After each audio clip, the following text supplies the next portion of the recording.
everybody and welcome back to my YouTube channel. Thank you so much for joining me today and welcome to all of the new subscribers. I'm so happy to have you joining me and sharing this journey with me.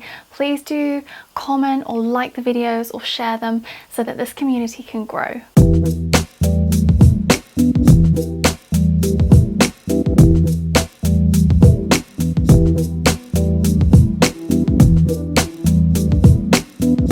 Today's video is something I'm really excited to share with you, and that is an unboxing of the Moonchild Tarot.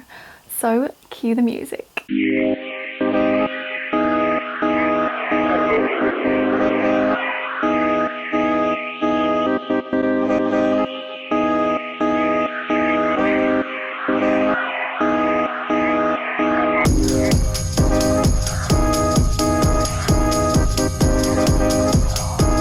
Oh my gosh, I'm so excited to share this with all of you. I have wanted this deck for such a long time. I'm really happy they're going to be here. I haven't even taken the plastic off yet. It literally just arrived about an hour ago and I have managed to contain myself to wait to share this with you. So I hope you're as excited as me. Just get comfy and we can go through this unboxing together. I have wanted this deck for such a long time. I was finally able to afford it, and it's kind of a funny story because I reached out to Danielle a while ago about something slightly different, and she's really sweet and really lovely, and we were chatting and I mentioned that I live in the UK and she said, oh, I have some UK stockists, and sent me a list. And I looked at the website and I couldn't afford it at the time, so I thought I will wait until I can. And then more recently I went to buy from one of the UK stockists and unfortunately they were completely sold out, and I just thought, oh, I'm feeling a bit impatient. So I went onto the main website and there was actually 15% off, and I thought, okay, calculating that, I probably actually will be paying exactly the same amount as if I did buy from a UK stockist. So in a way I'm really grateful I could buy direct from Danielle. In another way it would have been nice to support a UK stockist. Anyway, so I ordered it from Danielle's website and it offered the 15% off, which I think was a limited thing only. So if you are somebody who's been wanting this deck, now is a good time to go and get it. I'll put the link in the description box. And I paid for the higher priced postage that would get here sooner because I figured I'm too excited to wait. That's just me, that's my impatience coming out. And it estimated 1 to 3 days delivery. Obviously this comes from Canada, I live in the UK. I figured it would be more time than that, and also with COVID-19 still being present, I figured it would probably be a bit longer. It actually took 10 days to arrive, and of course there were import charges, which is always kind of a shame, but they do warn you about that on the website. I do think that if it's a small business that they should be exempt from import charges just to help people buy more, because I would definitely be buying a lot more from America and Canada if it weren't for such high shipping or such high import charges. So that's just my little rant about shipping and import charges. But let's get into the deck because that's what we all are here for, really, isn't it? Okay, so here we have the box. As you can see, it's enormous, which I would expect for a tarot box. It's got beautiful design, almost looks like carvings in a church on the sides. And that's on both sides and along the bottom and the top. And on the back you have an example of some of the cards inside, and it says written and illustrated by Danielle Knoll, 81 card deck and guidebook, the Moonchild Tarot. There's also this beautiful gold leaf on the front and the moon, and then just a simple moon design with stars saying the Moonchild Tarot. Let's have a look inside. So this is what it looks like immediately as you open the box. You have the beautiful design all the way around the inside of the lid, and the same design on the guidebook. And we have the guidebook alongside the deck. The guidebook is quite a good size. There's obviously a lot of information in there. If we just open an example page, this is the 6 of Cups. There's quite a good bit of information. It has reversed meanings. Actually, what's interesting is the paper's actually not matte. I expected it to be matte. It's quite shiny paper. And it's also in colour, which again is quite rare for a guidebook, so that might be why it's not on matte paper. And this is the base of the box. You are the dance of light and shadow. Okay, here we have the deck. And we also have the back of the deck. Let me just lift that so you can see how beautiful that is. moon glyphs, I think we should really say, on the side, and then you get the gold on the edges. I really like it when a deck has gold or silver around the outside. I just think it makes shuffling that bit more interesting. So let's open up the deck and go through some of the cards. Okay, so we'll begin by looking at the major arcana. This is the Fool, a woman with butterflies around her and a wolf in front. We have the Magician, the High Priestess. I love this card. This is always my favorite card, but this is a particularly beautiful card. And then we have the Empress, the Emperor, the Hierophant, the Lovers, the Chariot, Strength. I've seen this card actually quite a few times on Instagram posts. I think this is beautiful. I love the energy of the pose this woman's holding, and I love how gentle this lion actually looks. Then we have the Hermit, Wheel of Fortune with the Sphinx and the Egyptian symbolism, Justice with her scales, and she actually has wings here, which is really cool for her dress. The Hanged Man, Death. But actually there's a lot of movement in that card. For a card that's surrounded by death, that's actually one of the happier death cards I've ever seen. Temperance, the Devil. That's interesting actually, all of the energy is looking quite downward in that card, so I'll be interested to read how that is interpreted in the guidebook. The Tower, which, you know, let's face it, that card just follows me everywhere. I really hope when I pull the deck and we pull out some cards, the Tower doesn't come up, just purely because it's always there. The Star, the Moon, the Sun, Judgment. That's really interesting. I love that she used Thoth in her imagery there. The Universe. That's going to be interesting to read about. Shadow work. Oh, that's really important. I'm glad that she's included a card already about shadow. Divine Wisdom. I love this card. Obviously this is the imagery all across the deck. Moonchild. Great to have a card that's included from the name. I find sometimes decks don't, and you're like, oh, okay. And that's all of the major arcana, and then we get into the minor arcana. So we have the Ace of Pentacles, which feels very abundant with these rainbows, these gold images, the Eye of Horus, and the Queen of Pentacles. I really love this card. This is another reason why I bought this deck. I have seen this card so many times on Instagram, and I love the colors, the imagery. It just feels really sacred and powerful and feminine. Then we have the Ace of Swords. I really like this card already. Beautiful imagery. And the Queen of Swords, which I get a very Joan of Arc vibe from that, which is interesting. I wasn't expecting such a warrior energy to be depicted actually. We have the Ace of Wands.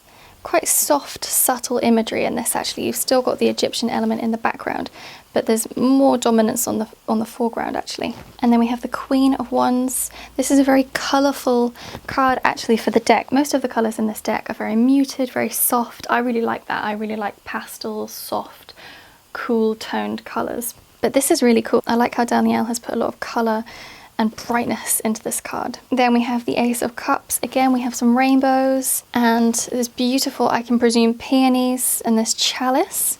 But there's also this water in the background. This is a really nice card as well. And we have the Queen of Cups with her cups in her corner. Again, the imagery of the flowers and beautiful jewelry and imagery actually. It's a really gorgeous deck. And I'll just show you the backs of the cards once more. This really beautiful gold foil with the simple curves going around. It looks really nice when you put them together because you obviously get the continuation of that shape. So I think that's a really nice element that Danielle has included there. I just wanted to show you some of the deck as it's spread out before I shuffle it. And you can just see already it's really nice to work with. The cards are really good stock.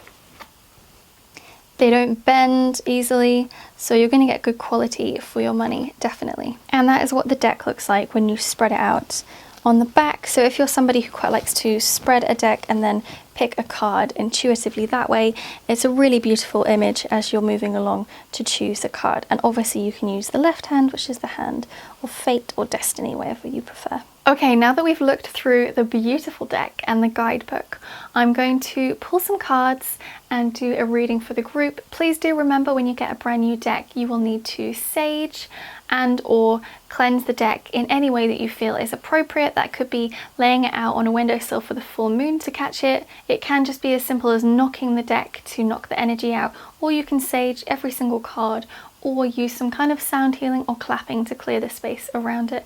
And of course you want to touch every single card before you use it to connect and to put your energy into the card. cards. So I will just set the intention for this to be a timeless reading so that any time that you watch this video, it will resonate with you and you will be able to receive the guidance that you need from this reading. Okay, so let's shuffle the deck.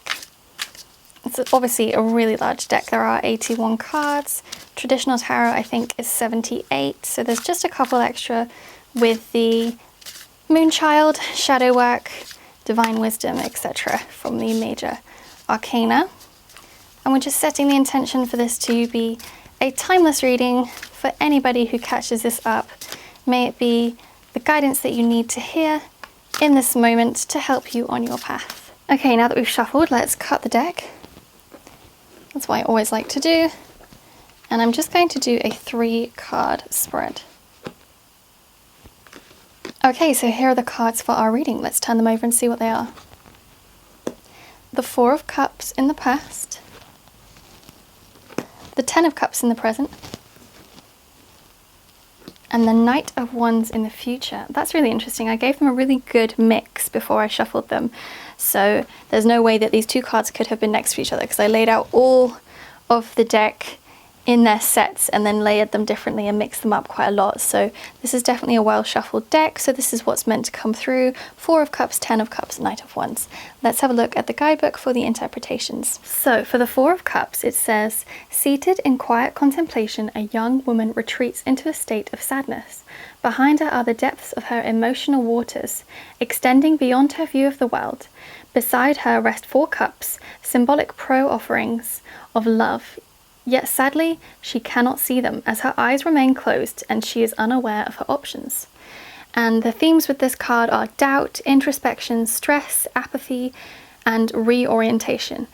And the guidebook includes some inquiry questions that you can ask yourself and some affirmations. It says, as our own reflection fades into shadowed obscurity, it can be difficult to see the world around us as a place of support. This card speaks of the tormented emotional states that can often impair our grasp on reality. When depression, self-pity, or sadness sink in, and we retreat into our own world, our sensations and feelings can be overpowering and illusory. We may feel lost or hopeless, or even complacent, which may be an indication that we should examine the roots of our anguish. If you are fearful or indifferent about making a change, you may continue to dwell in a perpetual state of limbo. This card also may suggest there is something you are overlooking. Perhaps the solution is closer than you think. You have a system of love and support in your life. How can you connect with this? It may be time to shift your perspective beyond this clouded veil. Okay, so in the past, there's a sense of being overshadowed by some kind of sadness or difficulty and almost being lost in the depths. As the card says, she has her eyes closed, so even though around her there is all this abundance and possibility and new opportunity, she almost cannot or is not ready yet to connect to it. She's in this space of limbo, but she's got to a stage where she's perpetuated it or allowed it to go on for longer than it should have.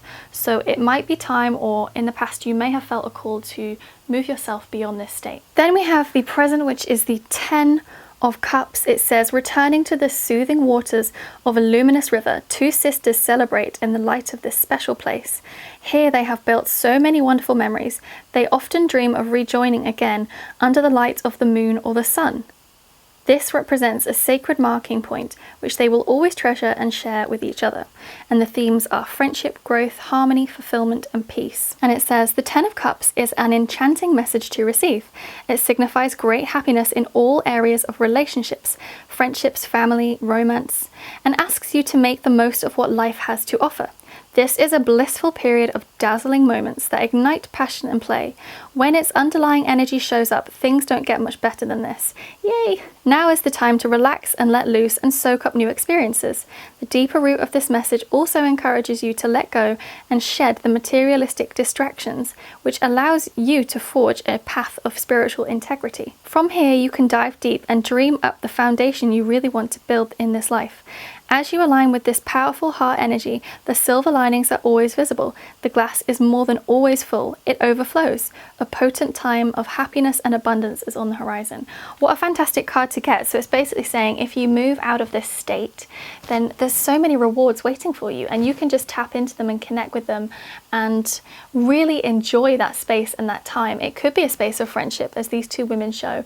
It could be romance. It could just be in your career or your life in general, but there's something really fantastic waiting for you on the other side of the illusions. It's okay to grieve. It's okay to be in a space of sorrow or depression. It really is. But do not fall victim to it. Recognize that you can grieve through something. And I don't say any of this to bypass. Grief needs to be felt and expressed. But when you have done that, you do not need to continue to wallow in it. You can thank that time and that process and move to this time and step into the happiness and the joy and the new relationships and friendships, or a renewal of your friendships and relationships in this space and time. For the future, we have Knight of Wands. It says the Knight of Wands stands with a great staff at the edge of a rocky mountain. The fiery sky above and the red foliage around them indicate a passionate spark for adventure that is fueled with curiosity and drive. This knight also stands atop a hill looking out into the universe, seeing an endless source of experiences and journeys. The themes are restless, quest, impatient, daring, adventure. It says the Knight of Wands embodies a knack for adventure that goes beyond logic and convention. This is the type of spark that surges within you when you have nothing to lose, with no fear, no doubt, and an optimized sense of freedom. This confidence leads this person forwards with no thought of potential consequences along the way. Because hey, what could possibly go wrong when you have pure, raw inspiration driving you? The Knight of Wands is one of the most visionary people in the tarot, as they seem to exist outside of the space of their body, living in the liminal doorways that lead them anywhere they could possibly ever imagine. This is a powerful frequency to align with, and of course it has its risks when proper planning or foresight is not taken into consideration, but with all of the leaps and bounds, this dreamer has the power to move mountains, break paradigms, and build entirely new worlds and inventions. So that's really exciting. So in this space of abundance, you're going to feel a lot of inspiration and joy, and really feel this surge of creativity, almost like a divine spark, which you can see actually through the light source coming down into the wand that he's holding. So this is fantastic. This is actually really interesting because you've come out of this space, you've connected back to joy, suddenly you're connecting to your creativity and you're taking that step further. You feel the confidence, the daring that you need to take this leap of faith in whatever it may be. It does talk about breaking paradigms, and I really like how that links at the moment to the Black Lives Matter movement. I think that's really powerful and important, and there's a huge shift that's going on in the world, especially following the quarantine and coronavirus. Everybody has had kind of a forced space to reassess their lives and to come into a space of joy. So you could almost interpret it as this is a time of quarantine when you felt really kind of stuck and not been able to see the wood for the trees. You've come out of quarantine and all you want to do is dance around with your friends. This could be all the alcohol that you've been drinking. Please drink sensibly, kids. And then you have the Knight of Wands, which is saying, okay, in this time you're thinking to yourself, actually, I'm not sure how I feel about what's going on in my life. I've reassessed some things. I'm going to take a leap of faith. It could be a new career. It could be a new relationship. It could be travel.